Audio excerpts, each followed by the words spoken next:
Alors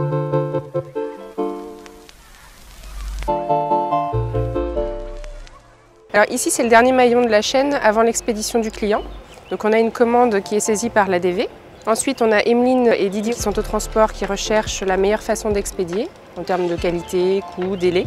Une fois que le stock est disponible et qu'il est affecté à la commande, le bon de préparation est lancé. Et puis l'équipe de caristes, donc Cédric, Stéphane et puis Fabrice, qui est chef de quai, s'organise pour aller chercher les divers laits de moquette dans les emplacements et puis préparer la commande à expédier. On a aussi un dépôt à Montier-Chaume pour les dalles de moquette.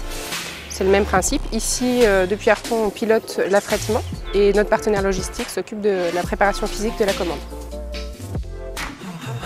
Ce qui est important, c'est la relation fournisseur-client. Donc on sait qu'il faut qu'on se montre réactif dans la préparation, dans l'expédition. Il faut qu'on puisse s'adapter pour trouver la meilleure façon d'expédier, donc en termes de qualité, coût et délai. Et puis on ne manipule pas les laits de moquette comme on manipule les cartons, donc c'est vrai qu'il faut qu'on veille à ce que le matériel nécessaire à la manutention des rouleaux soit utilisé, que les conditions d'accès sur les sites de déchargement soient optimales pour les camions, en fait, pour la hauteur de passage, voilà, ce genre de choses. Alors, en termes de logistique pure, je dirais que le plus simple à charger, c'est des rouleaux de moquette qui font le même diamètre.